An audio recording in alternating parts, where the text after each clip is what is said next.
sal da terra e luz do mundo, expressões que marcaram a vida daqueles que foram ensinados pelo próprio Senhor Jesus e devem marcar nossa vida hoje. Esta é a missão e o chamado da igreja. É o que nos identifica como seguidores de Cristo. No segundo trimestre, nas lições bíblicas de adultos da CPAD, aprenda detalhadamente sobre os valores do Reino de Deus, a relevância do Sermão do Monte para a Igreja de Cristo, comentada pelo pastor e escritor Osiel Gomes. Os princípios da Palavra de Deus são diretamente opostos à realidade deste mundo e não podemos nos conformar com o modelo mundano, mas seguir a verdade transformadora da Palavra de Deus que Jesus ensinou. As batalhas de nosso tempo devem ser combatidas com armas espirituais. Não devemos temer as circunstâncias, mas crer no poder daquele que criou todas as coisas. No Sermão do Monte, Cristo nos revela acerca do favor de Deus e nos mostra que somos uma nova criatura, filhos amados do Pai. Seja fortalecido pela Palavra de Deus na escola dominical. Explore cada detalhe das lições bíblicas de adultos no segundo trimestre e conheça o novo currículo da CPAD,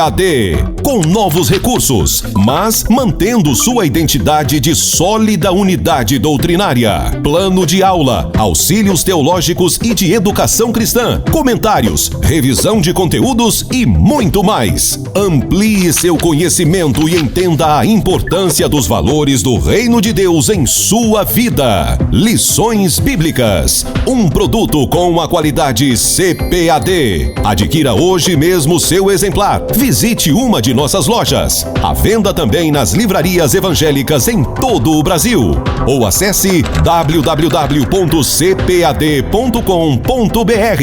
E você ainda pode fazer seu pedido por telefone 0800 021 7373. CPAD, a editora da Escola Dominical.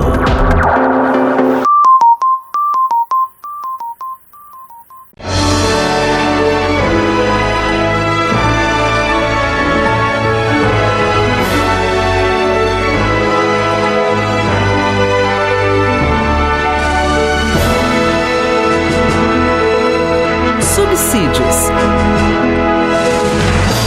Lições Bíblicas Adultos. Lição 12. As epístolas instruem e formam os cristãos. A paz do Senhor, meus irmãos, a paz do Senhor, minhas irmãs. Estamos agora nos aproximando do final do trimestre. Esta é a penúltima lição de número 12, com o título As epístolas instruem e formam os cristãos. Outra vez, a título de subsídios, informamos que o termo grego epístole, traduzido em português por epístola, indica uma comunicação escrita, uma carta ou uma missiva de natureza formal. As epístolas da Bíblia apresentam instruções que são vitais para a compreensão da doutrina, bem como para a formação dos cristãos. As epístolas correspondem a 21 dos 27 livros do Novo Testamento. 13 dessas epístolas são escritas por Paulo e por isso designadas de epístolas paulinas, e 8 delas são cartas gerais, denominadas de epístolas gerais ou epístolas universais. Desse modo, a nossa lição se divide em 3 pontos. Ponto 1, como as epístolas paulinas nos instruem. O ponto de número 2, como as epístolas gerais nos formam. E o ponto de número 3, as epístolas continuam a falar. No ponto de número 1, acerca das epístolas paulinas, nós vamos tratar no subponto 1 das instruções salvíficas, daquelas epístolas que tratam da soteriologia, a doutrina da salvação. E aqui é importante destacar que esta classificação é meramente didática, porque as epístolas paulinas não tratam apenas de um assunto específico. Normalmente as epístolas de Paulo, elas navegam nas instruções salvíficas, instruções cristológicas e também instruções escatológicas. Mas fazemos aqui de modo didático para melhor compreensão, trazendo a ênfase de Paulo às instruções salvíficas nas seguintes epístolas. Primeiramente, Romanos.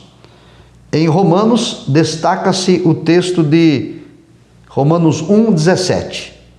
Porque nele, isso é Cristo, se descobre a justiça de Deus de fé em fé, como está escrito, mas o justo viverá da fé. Paulo ensina aqui que pela fé em Cristo nós fomos libertos do pecado mediante o sacrifício remidor do Senhor na cruz. E assim fomos declarados justos diante de Deus.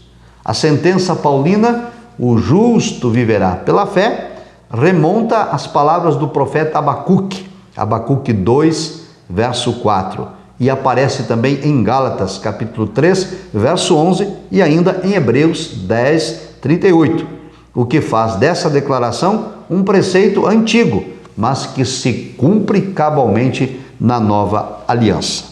Já em Gálatas, ressalta o apóstolo Paulo, no capítulo 2, o verso 16, que o homem não é justificado pelas obras da lei, mas pela fé em Jesus Cristo. Porquanto, pelas obras da lei, nenhuma carne será justificada. Também, neste mesmo texto de Gálatas, Paulo afirma que a condição de ser declarado não culpado, ou seja, de ser justificado diante de Deus, vem por meio da fé na obra redentora de Cristo. O apóstolo reitera aqui em Gálatas que somente a fé em Cristo nos liberta do jugo da lei, conforme Gálatas 5 e 1. Em 1 Coríntios, Paulo sublinha que a mensagem que ele anuncia é a mensagem do Cristo crucificado. 1 Coríntios 1, 23. Paulo informa que os judeus buscavam sinais e os gregos buscavam sabedoria. 1 Coríntios 1, 22. Portanto, a mensagem da salvação por meio da cruz em Cristo era escândalo para os judeus, que buscavam um sinal, e loucura para os gregos, que buscavam sabedoria. Não obstante, para nós que somos salvos, a mensagem da cruz é o poder de Deus. Em 2 Coríntios, Paulo frisa um ministério da reconciliação. 2 Coríntios 5,18. Por causa do pecado, nos ensina Paulo, nós, os seres humanos, vivíamos em inimizade contra Deus.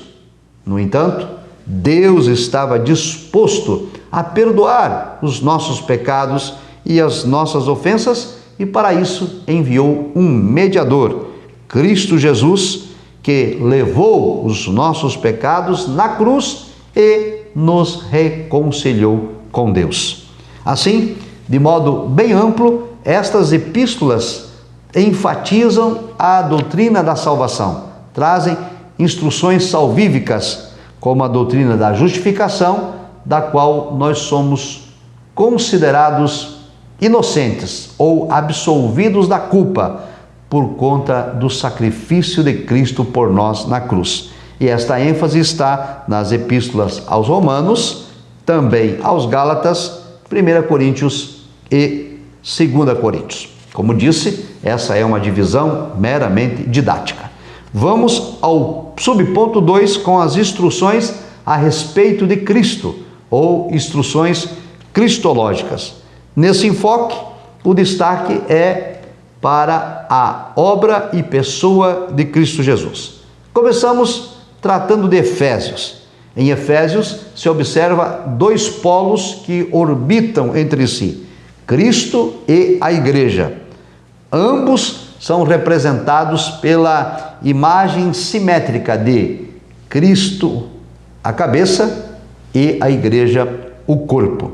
Isto está em Efésios 1, 22, Efésios 4, 15 e Efésios 5, 23. Nesse aspecto, então, Efésios informa que a igreja foi eleita em Cristo, redimida em Cristo e para a glória de Cristo. E em Cristo passamos da morte para a vida, e em Cristo somos libertos da concupiscência do pecado. Por isso, nós colocamos Efésios aqui como instruções cristológicas, onde Cristo é a ênfase. Em Filipenses, a mensagem paulina enfatiza que para o cristão, o viver é Cristo. Filipenses 1:21. Ou seja, em outras palavras, o viver do cristão, ou a finalidade da vida do cristão, é para a glória de Cristo. Então, nós vivemos pela graça de Cristo, vivemos no princípio desta graça, vivemos pela palavra de Cristo e pela regra que a palavra de Cristo nos orienta, e então a vida do cristão é dirigida para Cristo. Cristo é o início e o fim da vida do cristão. Vivemos para a glória de Cristo. Esta é a ênfase em Filipenses. Também em Colossenses, Paulo sublinha dizendo que a nossa vida está escondida com Cristo em Deus. Colossenses 3:3 indica novamente que a vida do crente depende de Cristo e, portanto, essa nova vida pertence a Cristo. E quem vive para Cristo, segundo Paulo escreve aos Colossenses, deve despojar-se do velho homem e de suas más obras e revestir-se da natureza nova, a natureza de Cristo. Colossenses 3:5-10. Nesse aspecto, então, prezados professores e professoras, nossos superintendentes, as instruções a respeito de Cristo, enfatizamos aqui a epístola aos Efésios, a epístola aos Filipenses e a epístola aos Colossenses. Há subsídios no livro de apoio que os irmãos podem utilizar, vários versículos bíblicos que afirmam e autenticam estas declarações. Repito, porém, que Filipenses, Colossenses e também Efésios não tratam apenas de questões cristológicas, mas estamos dando ênfase a esta informação para didaticamente ensinarmos os nossos alunos. O subponto 3 vai falar sobre as instruções das últimas coisas, ou são instruções escatológicas de Paulo. Por exemplo, em 1 Tessalonicenses, Paulo ensina que o retorno de Cristo se dará em duas fases. A primeira fase é o arrebatamento da igreja. 1 Tessalonicenses 4:17, o texto diz: nós, os que ficarmos vivos, seremos arrebatados a encontrar o Senhor nos ares. Esse arrebatamento é um termo que designa o rapto da igreja. A igreja será retirada da terra para encontrar o Senhor Jesus nos ares. Assim, nesse dia do evento do arrebatamento, os que morreram em Cristo ressuscitarão primeiro. Todos os que morreram no Antigo Testamento, Abraão, Isaque, Jacó, os patriarcas, os profetas, os reis, e seguirá-se-á também a ressurreição de todos aqueles que morreram no período da graça, e nós, os que estivermos vivos naquele dia, seremos transformados num piscar de olhos. Esse corpo que é mortal será revestido da imortalidade e nos encontraremos juntos nos ares, ambos os grupos, os que já morreram e os que estão vivos. Desse modo, então, 1 Tessalonicenses trata da escatologia, da segunda vinda de Cristo, com ênfase no arrebatamento da igreja. Em 2 Tessalonicenses, Paulo vai corrigir um falso ensino que estava sendo divulgado entre os irmãos de que Cristo já tinha vindo. 2 Tessalonicenses 2:1-2. Paulo esclarece, então, na segunda carta, que somente após o arrebatamento da igreja é que o dia do Senhor terá o seu início com a manifestação do anticristo. 2 Tessalonicenses 2, 3 e 8. Significa que, ao arrebatar a igreja, aqui na terra vai ser instaurado o período da grande tribulação com a manifestação do anticristo. Esta expressão, dia do Senhor, também é designada na Bíblia como grande tribulação. Isaías 13, de 6 a 9, e 1 Tessalonicenses 5, de 2 a 3. Esse momento de grande tribulação é a ocasião em que a ira de Deus será derramada sobre os moradores da terra. Após a grande tribulação, se dará a segunda fase da vinda de Cristo Jesus, que será visível e corporal com a igreja glorificada, conforme nos revela Lucas capítulo 21 e verso 27. Assim, prezados professores e professoras, superintendentes da Escola Bíblica Dominical, vamos enfatizar essas verdades aos nossos alunos. As questões escatológicas, elas estão nitidamente presentes na primeira epístola e na segunda epístola de Paulo aos Tessalonicenses. E nós temos ainda instruções pastorais e instruções pessoais. Veja que estamos fazendo um apanhado geral destas 21 epístolas que são de autoria do apóstolo Paulo. Digo, 13. As 13 epístolas que são de autoria do apóstolo Paulo. As epístolas particulares dão instruções de natureza prática. 2 delas foram dirigidas a Timóteo, um jovem pastor a quem Paulo designou para liderar a igreja em Éfeso. Timóteo era natural de Listra, filho de mãe judia, mas de pai gentil, segundo nos informa Atos capítulo 16, versículo 1. E após a sua conversão, ele passou a acompanhar a Paulo nas viagens missionárias e foi designado por Paulo para pastorear a igreja em Éfeso. Dentre outros temas que Paulo trata em 1 Timóteo, nós temos a orientação para que o apóstolo, para que o jovem pastor Timóteo combata as heresias que estão surgindo no meio da igreja em Éfeso por meio do uso da sã doutrina. 1 Timóteo 3, 9 e 10. Timóteo deveria coibir o ensino de outra doutrina que minava a fé da igreja, esmerando-se em ensinar a ortodoxia, ou seja, ensinar a doutrina correta. E para tanto, Timóteo precisava combater as inovações que surgiam, como por exemplo, fábulas e genealogias intermináveis, conforme 1 Timóteo 1 e 4. Em 2 Timóteo, destaca-se que o obreiro deve ser aprovado diante de Deus. Paulo disse a Timóteo, na segunda carta, capítulo 2, verso 15, que o obreiro deve manejar bem a palavra da verdade. Paulo orienta então ao jovem pastor Timóteo a se esforçar para receber a aprovação divina e não preocupar-se com a aprovação dos homens. Para tanto, ele deveria estudar com zelo as Escrituras para não ser classificado como um obreiro despreparado, mas que tivesse autoridade e conhecimento bíblico necessário e suficiente para combater os que resistiam à sã doutrina. Isso está em 2 Timóteo 2 e 25. Aqui então temos 3 cartas que são pastorais. 1 Timóteo, 2 Timóteo e também a carta de Paulo a Tito, das quais nós vamos ver agora. As outras cartas, então, que faltam estudar, Tito e também Filemão.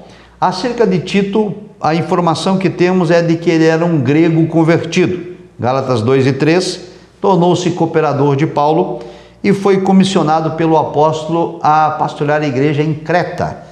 E lá em Creta, Paulo enfatizou a Tito que fizesse oposição aos falsos ensinos. E, portanto, Paulo exortou a Tito a falar o que convém à sã doutrina. Tito 2 e 1. Nessa tarefa, cabia ao ministro reafirmar a autoridade da palavra de Deus e manter-se fiel às doutrinas bíblicas. Como nós estamos tratando nesse trimestre da supremacia das Escrituras, eu quero fazer essa ressalva aqui aos nossos professores.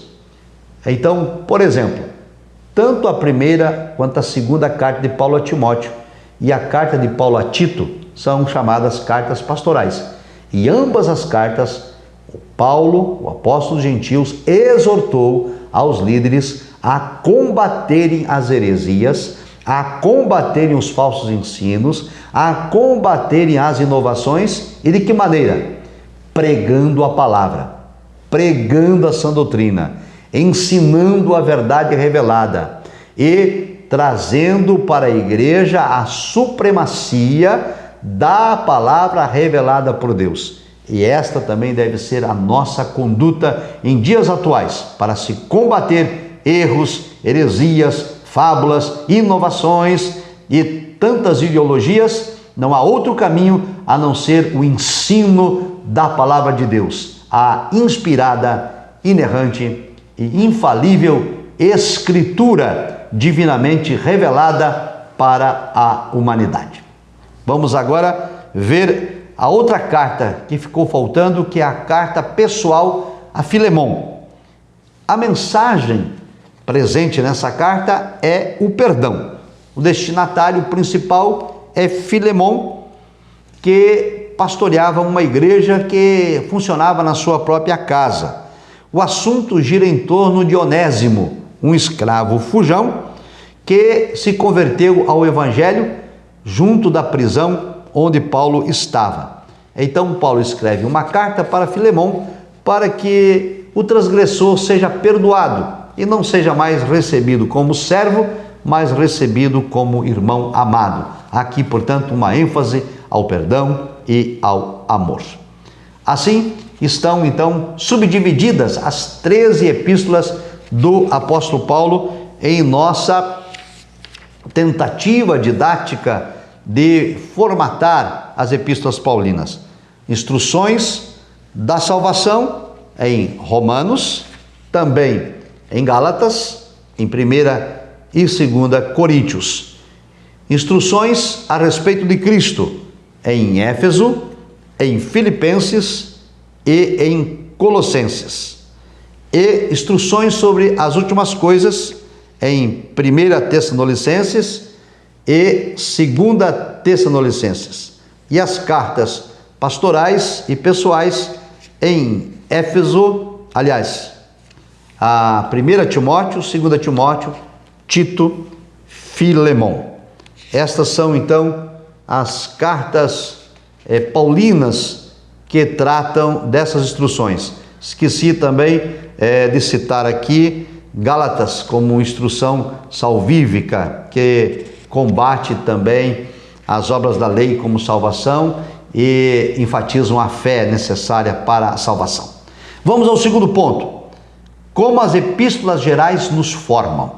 As epístolas gerais são formadas pelas epístolas de Pedro, as epístolas de João e outras epístolas da qual está subdividido esse ponto. Vamos então às epístolas de Pedro. A primeira epístola de Pedro foi escrita aos irmãos dispersos no Ponto, na Galácia, na Capadócia, na Ásia e na Bitínia. Isso é uma referência aos judeus convertidos a Cristo, mas principalmente a gentios que eram agora cristãos. Acontece que esses irmãos, destinatários dessa carta de Pedro, estavam sofrendo muito. Sofriam pressões e perseguições por causa da fé em Cristo. O modo de viver, o modo de agir dos cristãos, contrário à cultura predominante, trouxe a eles muita perseguição. Nesse contexto, então, ressalta-se que a primeira epístola de Pedro faz uma abordagem acerca do sofrimento cristão. Isso está em 1 de Pedro 1,6.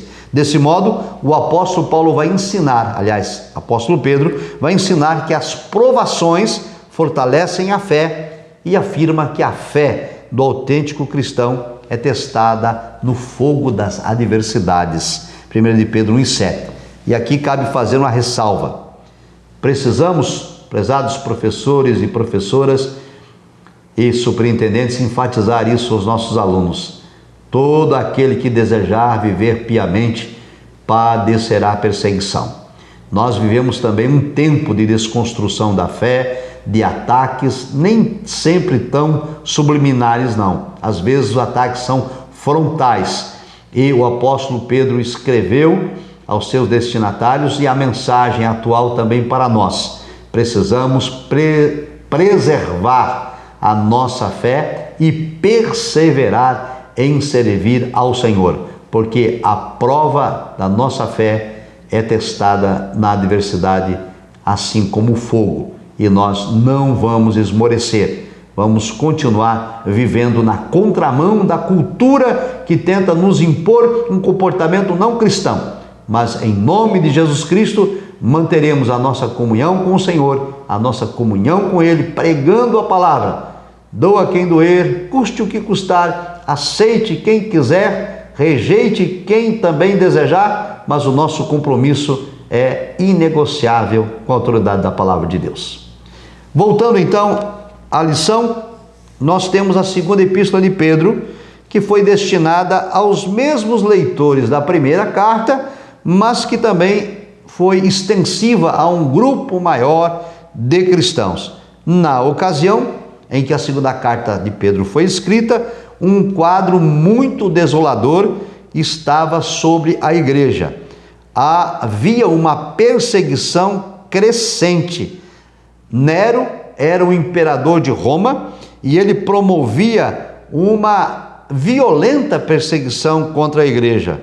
E assim, Pedro escreve esta carta para encorajar os crentes a manter a sua fidelidade e a sua esperança em Deus, apesar de todo o sofrimento. Também na carta, Pedro exorta contra as heresias que perturbavam a fé da igreja. Por exemplo, havia alguns que ensinavam que Jesus não era Deus, negavam a divindade de Jesus e ainda negavam a segunda vinda de Cristo. Isso está em 2 de Pedro 2:1, 3 e 4.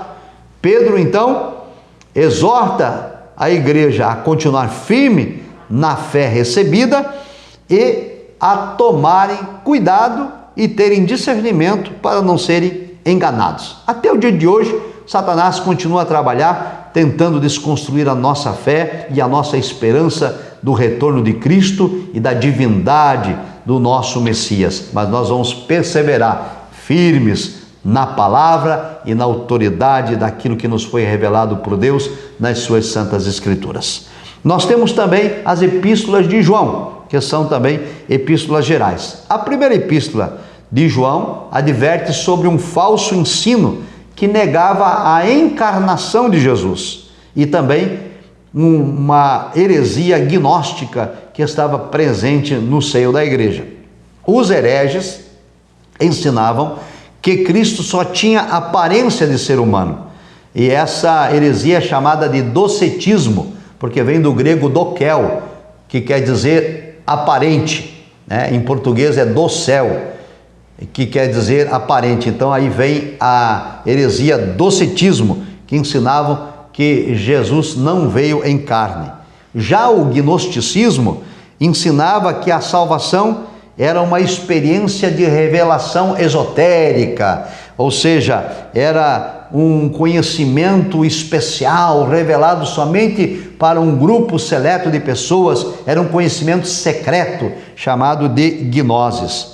João então vai contestar ambas as heresias. Primeiro, ele vai ensinar em 1 João capítulo 1, verso 1 e 4, que Jesus encarnou e que ele próprio, João, era testemunha desta encarnação. Ele disse: os meus olhos ouviram, as minhas mãos lhe tocaram, eu tive acesso à presença do Verbo encarnado de Deus. E também vai explicar aos irmãos que o docetismo era um erro e que o gnosticismo também é erro e heresia, porque a revelação da salvação em Cristo está disponível para todos. Em 2 João, o apóstolo reitera a prática do amor como mandamento. 2 João 1, 5 e 6, e novamente ele refuta as heresias do docetismo e do gnosticismo. E agora João assegura que todo aquele que não confessa que Jesus veio em carne, este é o enganador e o anticristo, 2 João 1 e 7. E na terceira epístola de João, ele precisa agora se posicionar em relação a um comportamento inadequado que estava acontecendo em certa igreja. Um determinado obreiro, chamado de Diótrefes, ele usurpou a liderança da igreja.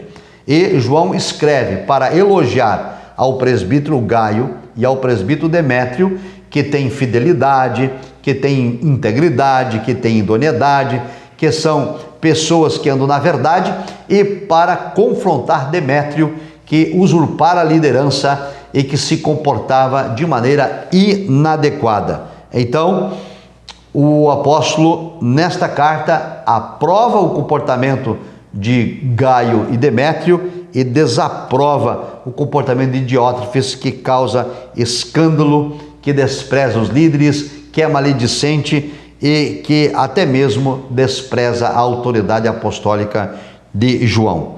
Nessa missiva, então, nós somos exortados a seguir o bom exemplo de Gaio e de Demétrio e não imitar o mau exemplo de Diótrefes. Por fim, aqui nós temos ainda as demais cartas gerais. Vimos até agora a primeira de Pedro, a segunda de Pedro, vimos também a primeira, a segunda e a terceira de João. Vimos 5 cartas gerais e agora vamos ver as restantes. As outras gerais. A epístola aos Hebreus, ela foi escrita provavelmente para judeus cristãos que viviam no helenismo ou dentro da cultura grega, e eles eram instados a manter a sua fé em Cristo. A ênfase da mensagem aos Hebreus repousa na supremacia de Cristo. Hebreus, ele ensina que Jesus é superior aos pais e aos profetas. Hebreus 1:1. Ensina que Cristo é superior aos anjos. Hebreus 1:4. Cristo também é superior a Moisés. Hebreus 3:3. Cristo é superior ao sacerdócio levítico. Hebreus 4:14. Cristo é o mediador de uma melhor aliança. Hebreus 8:6. Cristo é o sumo sacerdote com o maior e perfeito tabernáculo. Hebreus 9:11. Cristo, por seu sangue, executou uma eterna redenção. Hebreus 9:12.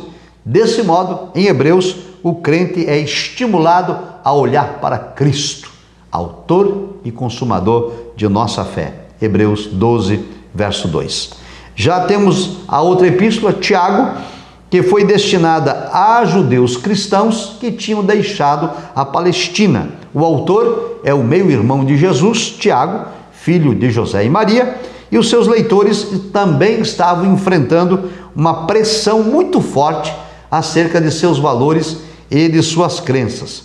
Em vista disso, os conselhos de Tiago, entre outros, é de que a ira do homem não opera a justiça de Deus. Tiago 1:20. Tiago também trata sobre a questão da fé e as obras, ensinando que a fé sem obras é morta e fé sem ação não tem valor algum. O cristão deve viver a prática cristã e não ficar meramente na teoria. E em Judas nós temos uma carta escrita aos judeus espalhados pelo mundo. O autor também é o meio-irmão de Jesus. É irmão de Tiago, filho de José e Maria, e Judas vai exortar os crentes a batalharem pela fé que uma vez foi dada aos santos, segundo está em Judas, capítulo 1, verso 3. E também Judas combate os hereges que estavam infiltrados na igreja, versículo 4.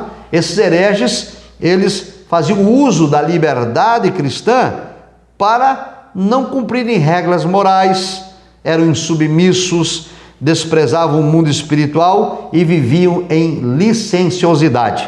Em vista disso, o crente é estimulado por Judas, nessa epístola, a afirmar a sua fé, orar e perseverar na esperança de vida eterna, obedecendo a palavra e não sendo subjugado pelos pecados de toda ordem, em especial os de ordem moral.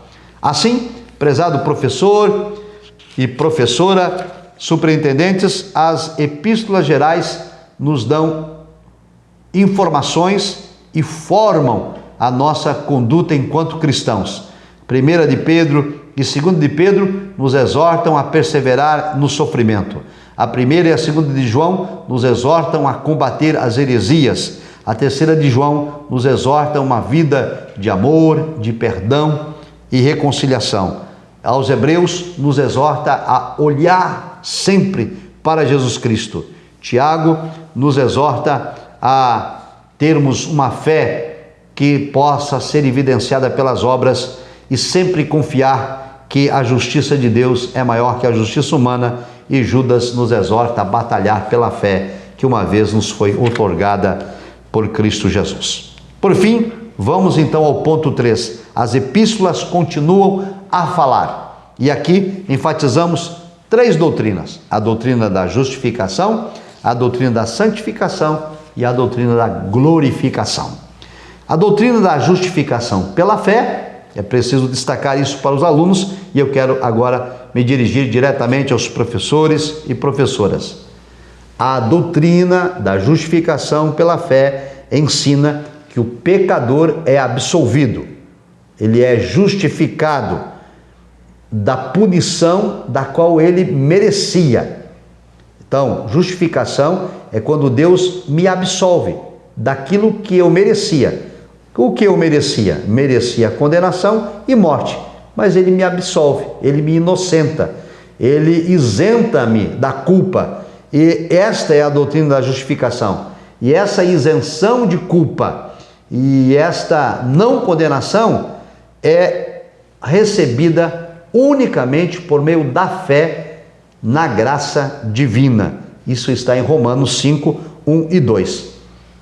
Também quero destacar aqui aos professores que essa doutrina da justificação, ela foi resgatada na Reforma Protestante por Martinho Lutero, que dizia o seguinte: a doutrina da justificação não é apenas mais uma doutrina, é o artigo fundamental da fé, pela qual a igreja vai se firmar ou vai cair. E é dela, da doutrina da justificação, que depende todas as demais doutrinas da salvação.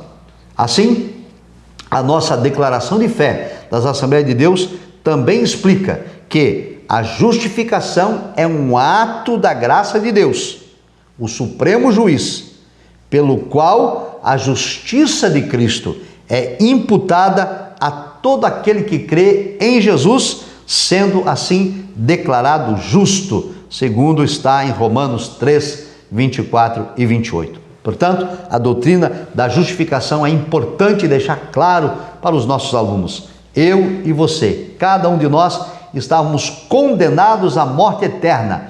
Éramos culpados de ofensas e falhas. Não havia como pagar, não havia como nós escaparmos disso. Mas Cristo Jesus nos justifica. A doutrina da justificação ensina que por meio da fé em Cristo, por meio do sacrifício de Cristo da cruz, por obra e graça divina, nós somos absolvidos do nosso pecado e isentos de nossa culpa, e assim deixamos de ser condenados.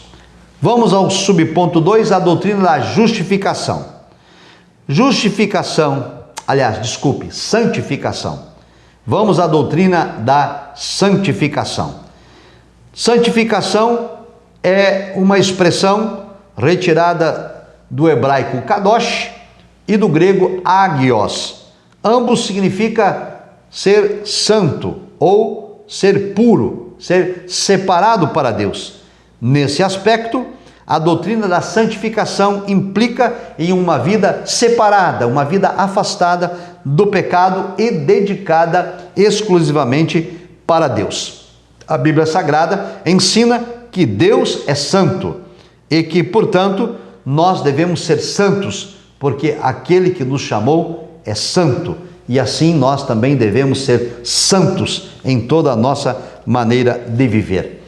A nossa declaração de fé das Assembleias de Deus do Brasil ensina que o crente, uma vez salvo e justificado, ele passa agora de imediato ao processo de santificação, pois assim requer a sua nova natureza em Cristo, conforme Romanos 6:22, 1 Tessalonicenses 4:3. E esse processo de santificação, ele é contínuo.